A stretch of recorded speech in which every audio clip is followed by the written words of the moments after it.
For our grand finale conversation, we are going to hear the inside story of probably the, whoops. Excuse me, Steve, just a moment there. I'll get these chairs right by you. All right, we adapt. The inside story of probably the biggest Denver area company you may not be familiar with, but you may interact with. It's a consumer experience company called TTEC, and it's got more than 50,000 people, and we're going to see how inside this company, transformation can happen in a tech-rich environment that puts people first.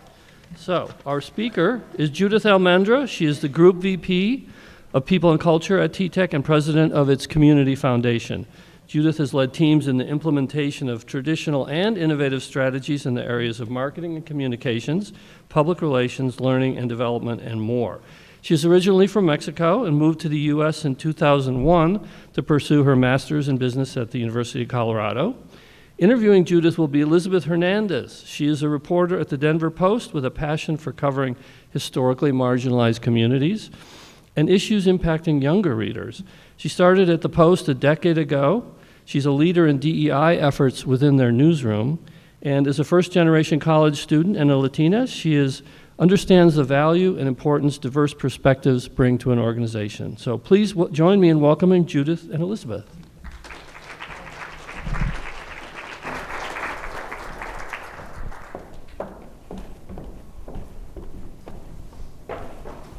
Thank you, Steve. Yeah, thank you all so much for being here with us today. Let's jump right in, Judith. Well, why don't you tell us, for people who might not know, what TTEC is, a little bit about how consumers interact with it? Sure. I'm sorry, is this on? No, right? Hello? Okay, now here we are. So yes, well, first of all, thank you for sticking around. I think we're one of the last panelists, so appreciate it. So I'm Judith Almendra. I work for TTEC, and like Steve said, it's probably one of the largest companies you have never heard of. We have over 50,000 employees. We are a global customer experience company, and we do technology as well as service for some of the largest companies around the world. Probably if you have worked, or we do anything from technology, analytics, digital implementations. We do customer service support as well. If you have ever reached out to your financial institution, credit company, mobile service provider, you most likely have interacted with one of our employees, one of our amazing 50,000 colleagues. And we work around in 23 different countries and in over 50 different languages. The purpose of our organization is to deliver humanity to business, and even though we do and use a lot of technology in the things that we do, it's very important for us to make sure that we do it in a very human way, in a very personal way, which for me, being in HR, is kind of like a dream come true to have an organization that puts people first. So we always like to think about customers and people first, humans always. So having always that customer and that personal interaction is very important for us. That is so impressive. All right, well, why don't you tell us about your current role and your career path to get there? Sure. So I've been in the company for about 17 years in my role. Truly, I have responsibility from everything from talent attraction, retention, development, and engagement of our high-performing talent. And by education, I'm actually an accountant. So I started my professional journey in financial consulting and business consulting. So HR wasn't necessarily in my path. It wasn't necessarily something I was thinking of. But I have the fortune to be one of the first generation in my family that could actually get to postgraduate degree. I was very blessed to actually get a scholarship and be able to move to the U.S. and study in the University of Colorado, my master's. Graduated after September 11th, so it was very hard at the time to actually find a job in the financial industry for someone with an international visa. So at the time I have to, and I know we've been discussing transformation, I'm sure throughout the day, I have to pivot my career. It was important for me to kind of reinvent myself. I wasn't going to find a job in the area that I was looking for, but it was a great opportunity to be able to stay in the country for at least a year or two and gain some experience here. So I knew that being in business consulting, people are so important to the success of any business. So I look for opportunities in areas that focus on international international business in working in different countries. So I started working international franchising, then in international programming at Dish Network, and eventually moved to TTEC with excitement about really interacting with people from around the world, which, and that was 17 years ago. The company, I had the opportunity to do anything from communications, talent management, and now people and culture. So that's kind of like what the journey looked like. That is amazing. Thank you so much for sharing. Thank you. And I have to say, mentors along the way have been instrumental in my career. I'm sure for many of us that is the case. I think it's very important for us as HR professionals to have mentorship programs or be a mentor or be a mentee, because there's always obviously learning that needs to happen. Absolutely. Yeah, like many companies right now, I know TTEC is going through a digital transformation. Can you talk to us a little bit about what that looks like? And I know there's Rewire, and I would like to learn a little bit more about that as well. Sure. So it is more than digital transformation, but in our industry, technology has completely shaken the way that we do business. So what Rewire is basically an entire effort that we put in place in our organization that includes everything from rethinking everything we do, challenging the status quo and what we're doing, from processes, from technology, from people programs, from the spaces where we operate, the way that we interact with each other, the way that we communicate. So Rewire was launched a few months ago, and it was with intention to really transform our organization. Post-COVID, there was so much emphasis on and so much acceleration of digital transformation in our business that we needed to make sure that we're able to adapt quickly to that. So we had, the scope is like everything in the business, from how do we do financial reporting. In order for us to make sure that we did the process right, we actually got some of our key leaders, and not necessarily leaders by title, but leaders, influencers in the business in a room, trying to understand where are we today, what are the areas that are getting on the way for us to continue to grow, what are the areas that we need to continue to change. So, and also put together an entire strategy around communication, change management, how are we going to celebrate the different milestones that we get through Rewire. It was important for us to brand it as an initiative, as an effort, to make sure that everyone felt like they could actually be part of that, to make sure that everyone had a voice, to make sure that we were challenging each other to really rethink again everything that we do today. So giving everyone a license to do that was important for us to truly start driving cultural change. So that's basically how Rewire started. Yeah, and I know you were really intentional about how you could help employees understand what Rewire is. Can you tell us a little bit about how you did that? Sure, and I think one of the key pieces with that is it's super important when you're going through change, and I think many of you probably know this, is to make sure that you have effective communication. Change can drive a lot of anxiety in a lot of us, right? It can be intimidating. So what does it mean? What does it mean for my job? Is my job at risk? What are a lot of the questions that we were getting early on and that we were trying to make sure that we could address in a timely and a very proactive manner? So there's an entire website that's called Rewiring for Success in our company social intranet, where you can start discussions, but also where you can find bite-sized information from the different leaders that are driving some of the specific initiatives and driving some of the specific work streams that we have associated with Rewire. So that way people can actually learn more about it directly from the leaders. There are also what we call open office hours, where you can come and ask our CEO or the president of the company anything that's going on around Rewire. And that, I think, is very important for us to have, to make sure that, again, nobody's filling in the blank with thoughts that may be counterproductive to what we're trying to achieve, which is truly driving the business forward with our people first, with our people-centric mindset. Yeah. What are some of the ways workers will have to learn new skills or gain new roles? I think for us in particular, like I said, there has been a lot of change in terms of the use of artificial intelligence to really automate a lot of the processes that we used to have, a lot of the way that customers used to interact with their brands, you go to a chatbot and it can actually get you great information today. In the HR side, on the people side, for us, like we automated a lot of our onboarding process. We use, I don't know if anyone has used Notebook LM, which is in Google today, and it can help you like create podcasts super fast. You can just upload all your company policies and it can help you create a podcast in seconds, right? So it has changed the way that our team members used to do work. So we used to have a lot of HR shared services that were doing tier one, like employee relation support. Well, that has been automated. A lot of that is being done now through a chatbot, which we call Louis.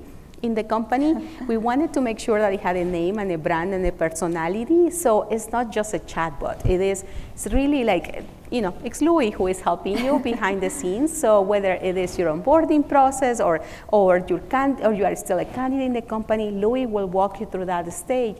What that means is that a lot of our employees have to reinvent their skills and think about how they were going to acquire new skills. So we have launched different programs like From Zero to Hero, we call it, From Zero to Hero in automation. So employees that used to work in HR, now they can do development work, which is also in more demand in the business. And we have started to graduate people already through that program.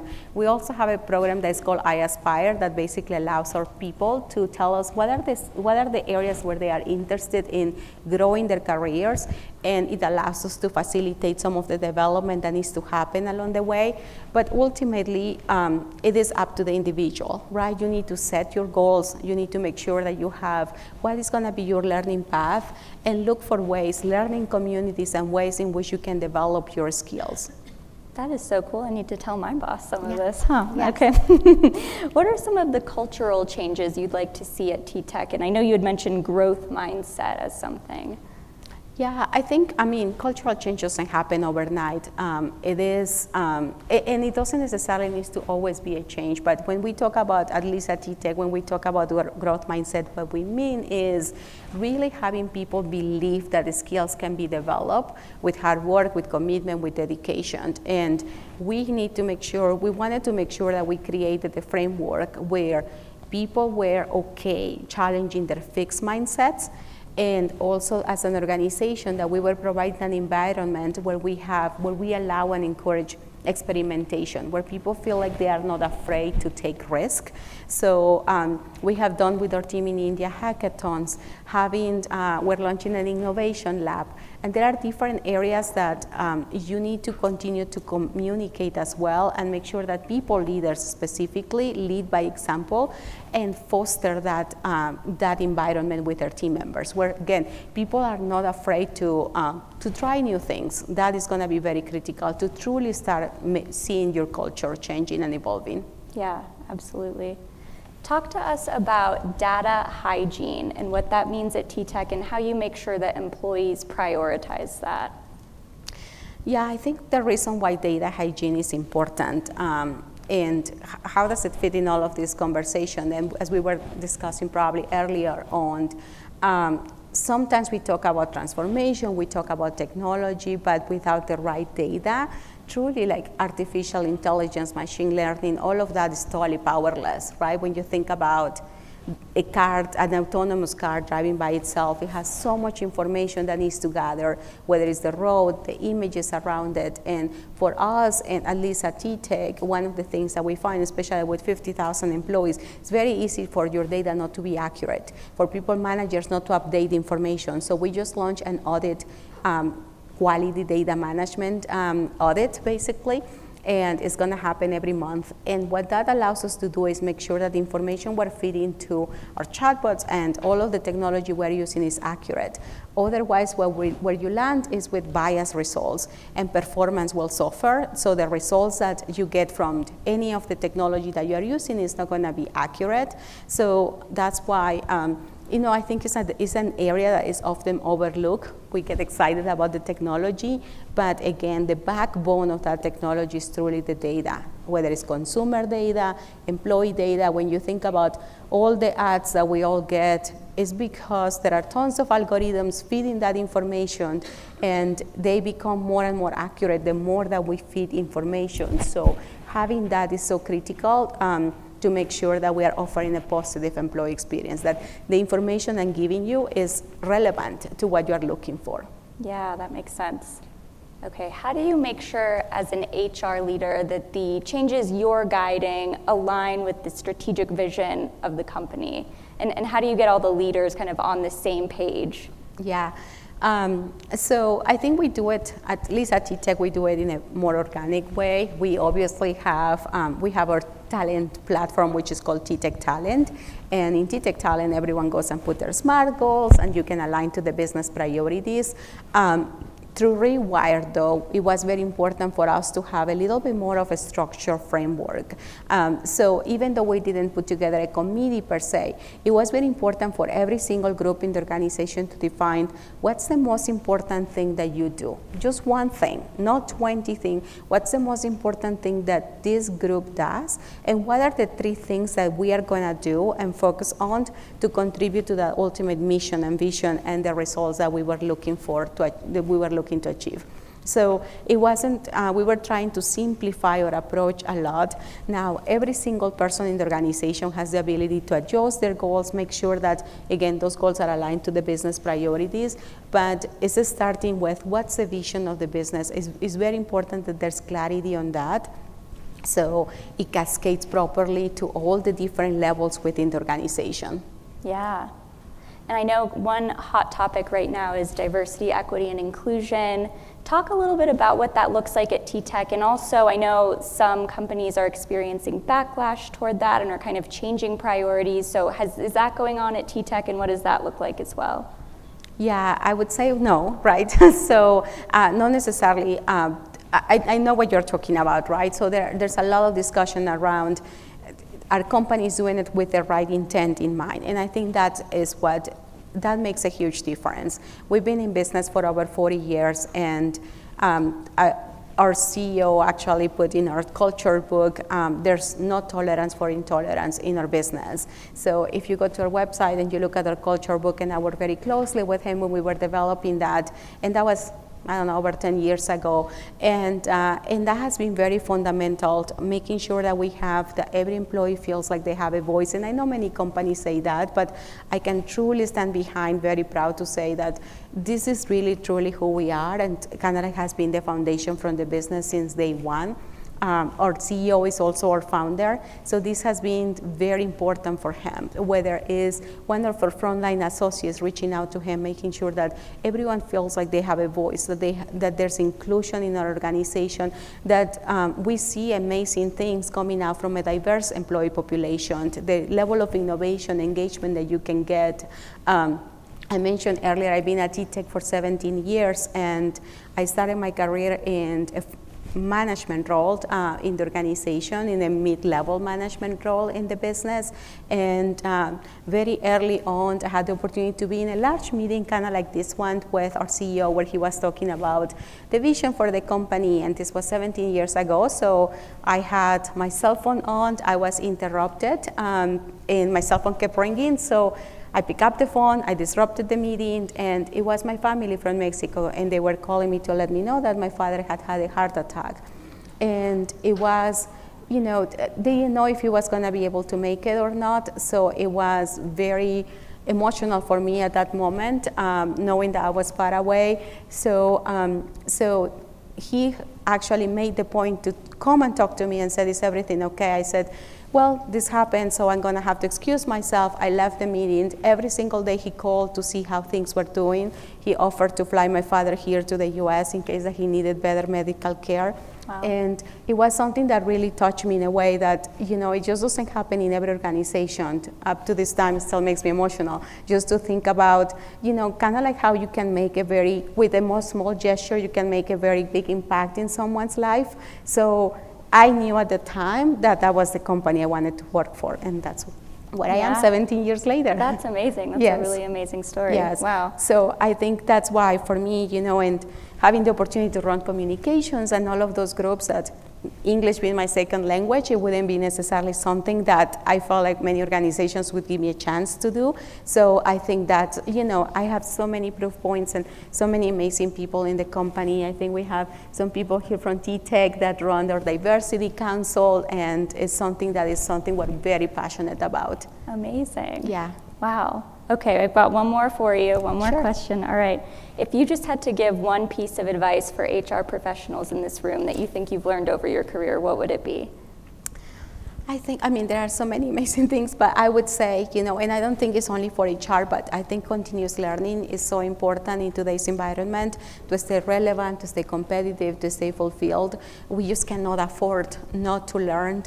Steve Jobs says that there's always one more thing to learn, and it's so true. And I think it's important for us to own our careers. I feel like I feel behind all the time because I feel like there's always something happening, and it's hard to keep up with what's changing in our environment, but there are so many cool things that are truly changing the HR world. I'm super excited because I feel like HR really has a voice at the table. It's not the traditional HR that used to be 20 years ago. And so I think we have the opportunity to influence the business strategy. I think the empathy side of people, that is something that an artificial intelligence will never be able to give you. So what are the things that we can continue to foster and develop in our own careers, but also in our teams, to bring that value to the organization. So I would say continuous learning is going to be very, very critical for all of us, and looking for, like I said, I had amazing mentors throughout my career that I'm forever grateful for, and if you are looking to switch careers, find new skills or anything along those lines, find someone that has done it, and it's always easier to work with someone on your side. Wow. Well, thank you so much for this conversation. I really appreciate it. I'm sure course. everyone else here did too. Yes, absolutely. Thank you, Russ. Well, thank you, Judith. Thank you, Elizabeth. Judith, you have an amazing story, and Elizabeth, you draw things out in such a wonderful way. It's amazing how TTEC is so energetic in helping lead workers through really dramatic change. I just want to say two more things before I thank you all. Well, one is to thank you all. All of you who participated today. Bringing you all together to learn new things, that's our mission and purpose from day one. So thank you for participating. And my second announcement is that I'm pleased to say that it really is happy hour now. So please join us for drinks and snacks, and thank you very much again. Thank you.